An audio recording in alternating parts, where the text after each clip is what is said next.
এই জন্য হাদিসে এটাও চাইতে বলা হয়েছে, আল্লাহুম্মা ইন্নী আসআলুকা হুব্বাকা, বলেন আল্লাহুম্মা ইন্নী আসআলুকা হুব্বাকা ওয়া হুব্বা মাই ইউহিব্বুকা ওয়া হুব্বা আমালিন ইউকাররিবুনি ইলা হুব্বিকা।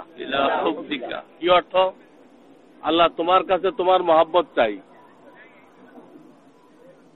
এবং যারা তোমাকে মহব্বত করে অর্থাৎ আউলিয়া কেরাম আল্লাহ আল্লাহ, তাদের মহব্বত চাই। তাদের মহব্বত ছাড়া দিন আসে না। আল্লাহ আল্লাহদের মহব্বত ছাড়া কি আসে না? দিন আসে। আল্লাহ আল্লাহদেরকে কেউ অভক্তি করলো, তাদের বদনাম করলো, এই লোকটার মধ্যে কোনোদিনও দিন আসবে না। এই জন্য দ্বিতীয় বাক্য এটা, হুব্বা মাই হুব্বুক, আল্লাহ তোমাকে যারা মহব্বত করে তাদের মহব্বত আমার দিলে পয়দা করে দাও।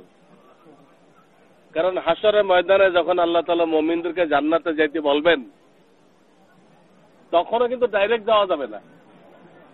জান্নাতে যাওয়ার যখন পারমিশন হবে, তখন আল্লাহ এই কথা বলবেন, ফাদখুলি ফি ইবাদি ওয়াদখুলি জান্নাতি, আমার নেক বান্দাদের দলে আগে আসো, ওই কাতারে আসো, ওদের সাথে জান্নাতে যাও। সুবহানাল্লাহ। আপনি দুনিয়ার থেকে ভাগবেন?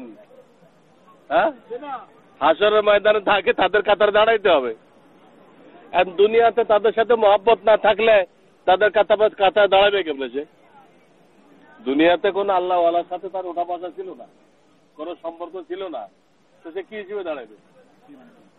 দেখা গেল জান্নাতে যাওয়ার সময় কি একই কথা, ফাদখুলি ফি ইবাদি, আমার যারা ওলি, আমার যারা নেক বান্দা, তাদের সাথে লাইন লাগাও, তাদের সাথে কাতার বানাও, কাতার। ওয়াদখুলি ফি জান্নাতি, ওই কাতারের সাথে মিশে জান্নাতে চলে যাও। তাদের দুনিয়া আখিরাতে কোনো জায়গায় আমরা আল্লাহ ওয়ালাদের থেকে দূরে থেকে জান্নাতে যাওয়ার কোনো রাস্তা বের করতে পারবো না।